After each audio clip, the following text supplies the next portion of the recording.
और आपके नगर के जितने गांव के लोग हैं, जब वो शंकर की भक्ति में डूबने लगेंगे तब मेरा महादेव खुद कथा करने के लिए वहां पहुंच जाएगा। तब मेरे महादेव को पहुंचने में देरी नहीं लगेगी, वो स्वयं पहुंच जाता है। हमारी भक्ति का बल जब बढ़ता है, हमारा विश्वास जब दृढ़ होता है, हमारा भरोसा जब पक्का होता है, और हमारा भक्ति का बल और हमारा विश्वास और हमारी दृढ़ता जब पूर्ण होती है, तब देवादिदेव महादेव किसी न किसी रूप में कृपा कर कर शिव महापुराण की कथा करवा ही देते हैं।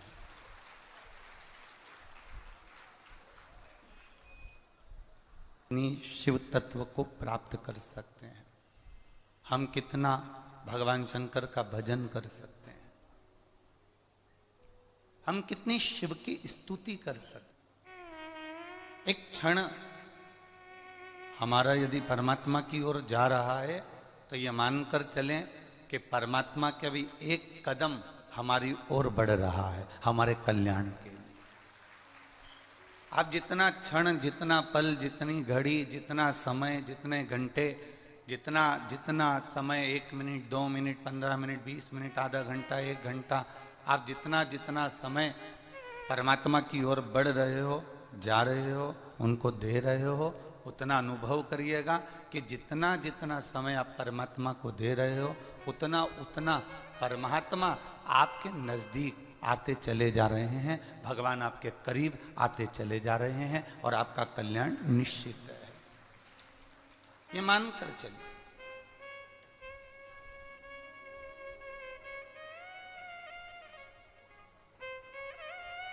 जहां भक्ति प्रबल होती है, जहां पर भक्ति का एक आनंद प्रबल होता है, जहां पर विश्वास और भक्ति का एक आनंद प्रखर होने लगता है, बस वहीं पर जहां भक्ति प्रबल हुई, विश्वास प्रबल हुआ, भरोसा दृढ़ हुआ, वहां शिव को आने में देरी नहीं होती। एक अपने भीतर एक बात का स्मरण रखिएगा, शंकर भगवान का एक नाम है, शिव का एक नाम है शंकर।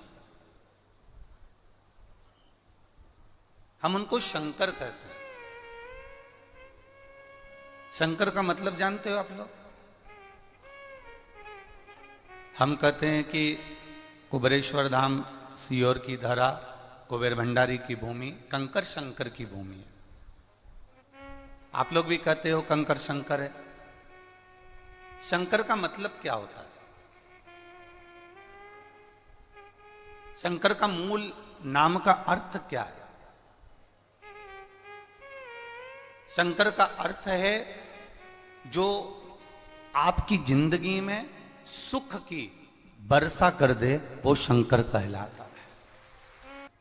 तो कहा कि आप अच्छे से समझते हो इसका मतलब क्या है। हमने कहा कि छत्तीसगढ़ का ओरिजिनल अगर छत्तीसगढ़ का निवासी है तो वो किसी को धोखा देना नहीं जानता, ये निश्चितता है उसकी, बस इतना हम जानते, बाकी क्या हमें किसी से मतलब नहीं है। ओरिजिनल अगर छत्तीसगढ़िया है तो वो किसी को धोखा देना नहीं जानता। ओरिजिनल अगर छत्तीसगढ़िया है तो वो अपनी मेहनत में पीछे नहीं हटता। ओरिजिनल अगर छत्तीसगढ़िया है तो अपना कर्म करने में पीछे नहीं हटता। ओरिजिनल छत्तीसगढ़िया है तो वो अपनी मेहनत से पीछे नहीं हटता। और ओरिजिनल छत्तीसगढ़िया है तो काम करते करते काम नहीं छोड़ता, काम करते करते भगवान का नाम ले लेता है। और अगर उसको लगे कि मुझे 1 लोटा जल चढ़ाना है, देरी नहीं करता, वो धान बोते बोते भी शंकर को याद कर कर मन से 1 लोटा जल चढ़ा ही देता है। ये छत्तीसगढ़िया है, कोई सहजता छत्तीसगढ़िया की है।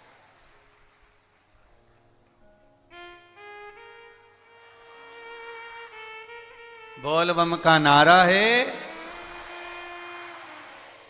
बहुत बढ़िया कल्याण तुम्हारा है।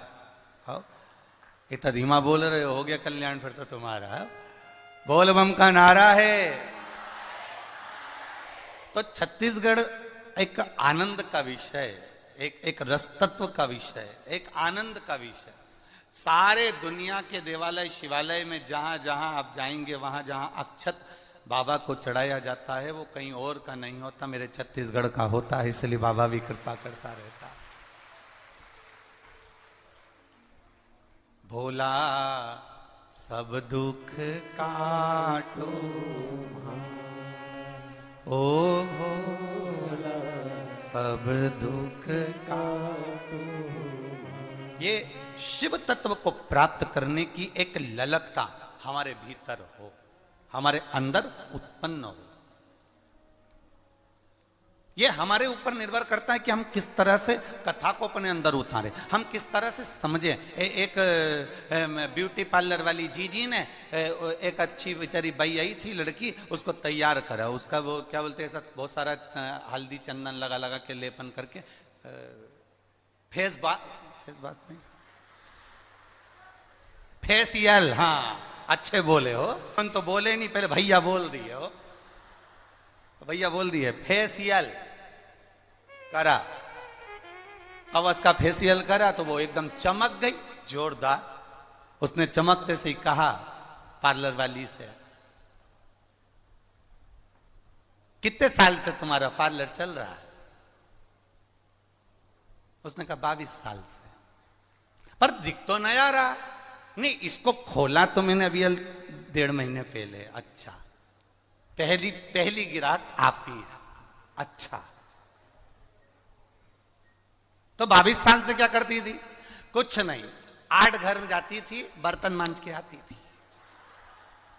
सारे बर्तन इतने जोरदार चमकते थे, हमारी मालकिन हमें कहती तू बहुत जोरदार चमकाती है, कभी तो जिंदगी में एक आध पार्लर खोल लेगी ना तो सबके मुंडा को चमका देगी। बस पहली बार खोला और तुम्हारा चेहरा ऐसा चमकाया, तुम्हें कैसा लग रहा है? उसने कहा बताओ मैं क्या बर्तन हूं जो तूने मुझे चमका दिया? तो ये जो समझना है हमारी बुद्धि से, हमारे विवेक से, ये जरूरी नहीं कि आप भगवान को ऊपर से रिझाओ, ये जरूरी नहीं कि हम भगवान को ऊपर से अपने चेहरा दिखाकर भगवान को रिझाया जाए। शिव महापुराण की कथा कहती है, जिस दिन दिल से आनंद के साथ आप देवाधिदेव महादेव को रिझाने का प्रयास करोगे, बाबा आपका ऊपर का पहनावा नहीं देखेगा, ऊपर का चेहरा नहीं देखेगा, और बाबा आपका हो जाएगा और आप बाबा के हो जाओगे। बाबा आपके हो गए, आप बाबा के हो गए। मत दिखावा नहीं है मेरे शिव के पास में, उनके पास में दिखावे का काम है ही नहीं।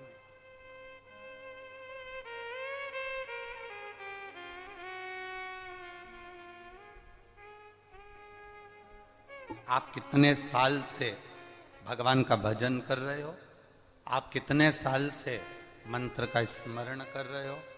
आप कितने साल से भगवत नाम कीर्तन कर रहे हो? उससे मूलता नहीं है। मूलता ये है कि आप भगवान को रिझाए कितनी देर, आप भगवान को मनाए कितनी देर, कितना पल लगा आपको भगवान को मनाने में। हमारे यहाँ पहले के विवाह और आज के विवाह में अंतर होता है। पहले के विवाह जो होते थे, लड़की चाय की ट्रे लेकर आती थी, रखती थी, एक क्षण के लिए निगाह मिलती थी और विवाह पक्का हो जाता था। विवाह पक्का हो गया, 7 जन्म तक निपटा था।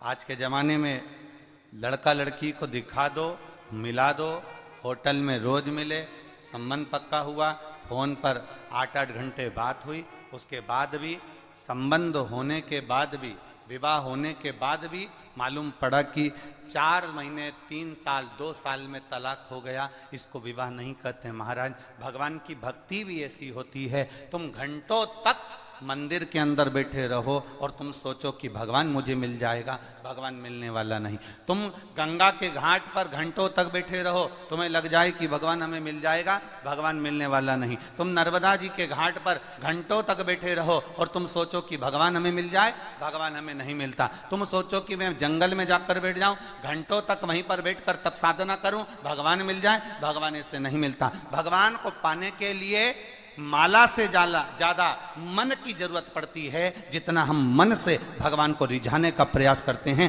देवाधिदेव महादेव उतना हमारे करीब आता चले जाता है। राम कृष्ण को पाने के लिए आप माला से ज्यादा मन को भजने का प्रयास करें, मन से परमात्मा को रिझाने का प्रयास करें। जितना जितना आप परमात्मा को रिझाने का प्रयास करेंगे उतना उतना परमात्मा आपके नजदीक आता चला जाएगा। आप जितना परमात्मा को नजदीक लाना चाहें उतना मन से भगवत भजन की ओर जाएं, उतना मन से भगवत स्मरण की ओर जाएं, वो हमारे करीब आता चले जाए, वो हमारे नजदीक आता चला जाए। कितना सुंदर भगवान को तुम्हारे कितने घंटे तक तुम माला लेकर बैठे हो, कितना तुमने सिर पर चंदन लगाया है, कितना तुमने आनंद से कंठा पहना है, कितना आपने मालाएं धारण करी है, कितना आप कहीं देवालय शिवालय बनाए बैठे हैं, कहीं कितना आप गंगा यमुना के घाट पर बने बैठे हैं, कितना आप तीर्थ में जाकर बैठे हैं। भगवान को इससे कोई मतलब नहीं। भगवान कहता है आप जहां बैठे हैं, अपने घर में, परिवार में, नातों में, रिश्तों में, कुटुंब में, कबीले में, जहां बैठे हो उस बैठे हुए स्थान पर अब भगवान कहते हैं कि तू मुझे दिल से याद कर, मैं तेरे पास में आकर बैठ जाऊंगा, तुझे मैं देखता रहूंगा और तू मुझे देखता रहना, बस और कुछ नहीं। हमारे यहाँ तो शिव महापुराण वर्णन करती है केवल 2 बार मुख से शिव शिव कहने वाले का भी उद्धार हो जाता है। शिव पुराण कहती है 1 बार मुख से शिव कहने वाले का भी कल्याण हो जाता है। यहां तक हमारे यहाँ एक सुंदर स्थान का नाम आता है महाबलेश्वर। क्या नाम है? जम के बोलो जरा सा। महाबलेश्वर गए हो? हाँ जी, धर लो धर लो धर लो, ठीक है। लोग इसे हिल स्टेशन भी मानते हैं। वहां शंकर जी का एक मंदिर है, उसका नाम था महाबल।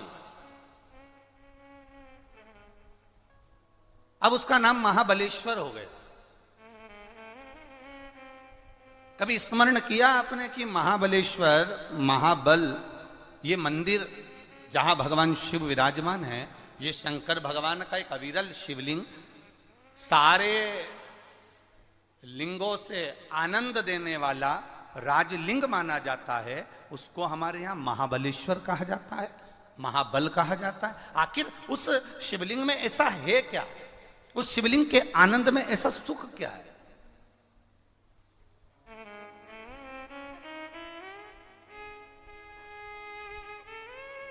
एक ब्राह्मण की एक बेटी थी जिसका नाम था सोमनी। बड़ी सुंदर थी, उसके चेहरे पर एक आकर्षण था, केश लंबे, मुखाग्रविंद सुंदर, स्वरूप सुंदर। ब्राह्मण ने सोचा कि मेरी बेटी बड़ी हो गई है, अब इसका विवाह कर देना चाहिए।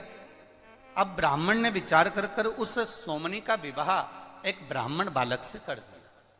बालक भी बड़ा सुंदर था, बड़ा आकर्षण था उस बालक के चेहरे।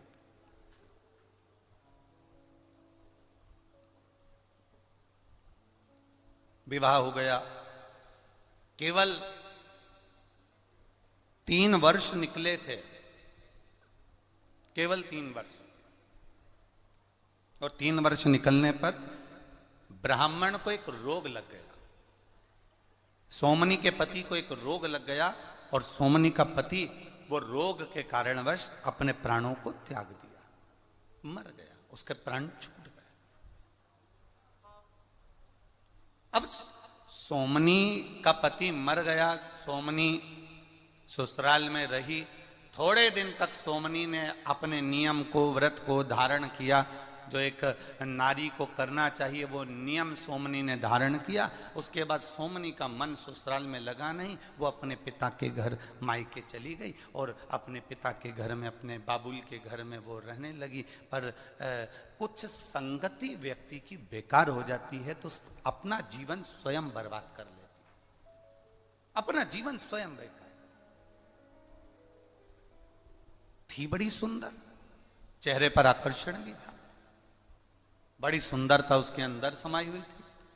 अब सोमनी सुंदर थी, आकर्षण था, कुछ सहेलियों का साथ गलत का मिल गया और गलत का साथ मिलने पर वो व्यभिचारिणी हो गई, उसका विचार गलत हो गया, उसकी सोच गलत हो गई, अपने स्वरूप का गलत उपयोग करने लगी, अपनी सुंदरता का गलत उपयोग करती है और गलत उपयोग करते करते करते करते उसने अपने स्वरूप का गलत उपयोग करा और पर पुरुष को अपनी ओर आकर्षित करना और आकर्षित करना, उससे धन एकत्रित कर लेना, ये वो सोमनी करने लगी।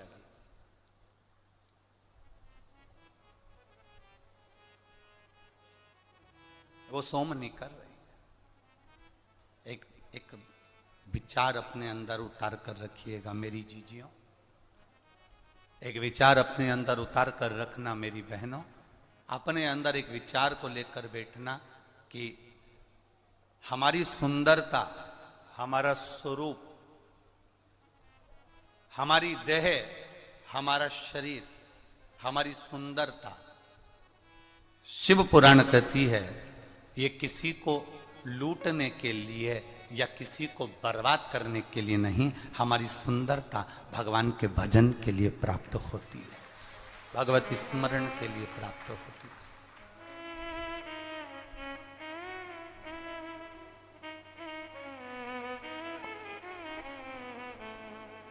इससे हमें किसी को बर्बाद नहीं करना है।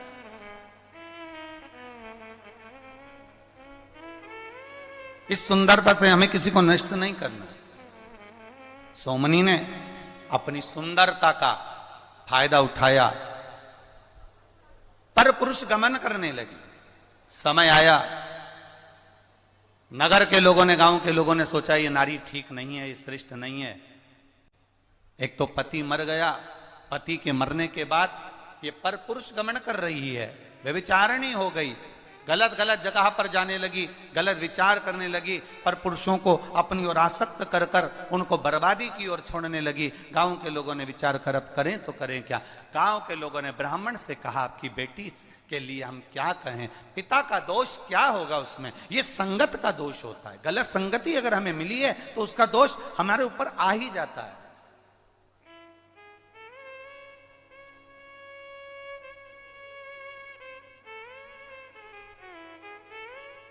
आप लोग इतनी इतनी दूर से आए हो, बैठे हो, कोई 2 दिन पहले, कोई 1 दिन पहले आया होगा, पंडालों में आकर विचार, उसने अपनी बिछात करी, बैठा, विश्राम किया। 5 दिन आप बाबा की शरणागति में हैं, 5 दिन आप बाबा के चरणों में हैं, 5 दिन आप गलत विचारों से दूर हैं, 5 दिन आपको आपके घर का स्मरण नहीं है। घर वालों फोन भी लगाएंगे आपको तो इतना भीड़ होने के कारण आपका फोन नेटवर्क नहीं पकड़ेगा और फोन आपका लग नहीं पाएगा। इतना भीड़ होने के कारण ना तो फोन का नेटवर्क मिलेगा, ना आपकी घर पर बात होगी, ना कोई रिश्तेदार से बात होगी। अब आप अकेले हो और बाबा और आप श्री शिवाय नमस्तुभ्यम मुख से जपते रहो। भगवान जो प्रसाद आपको दे दे वो प्रेम से पाते रहो और भगवान की कथा का स्मरण करते रहो। 5 दिन आप अपने भीतर भगवत भजन को अंदर से उत्साहित कर रहे हैं, भगवत भजन को आनंदित कर रहे हैं। 5 दिन आप भगवान की अविरल भक्ति में डूबने का प्रयास कर रहे हैं।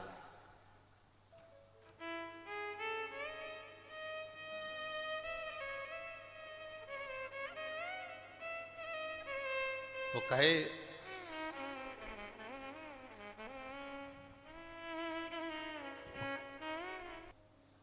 जब नैन लड़ गए भगवान से, अब मन नहीं लगता। अरे घर जाऊं तो मुझे गर्मी लगत है। अब बोलो, यहां इतनी धूप पड़ रही है, तुम लोगों को गर्मी लग रही है? बोलो बोलो, जम के बोलो जरा।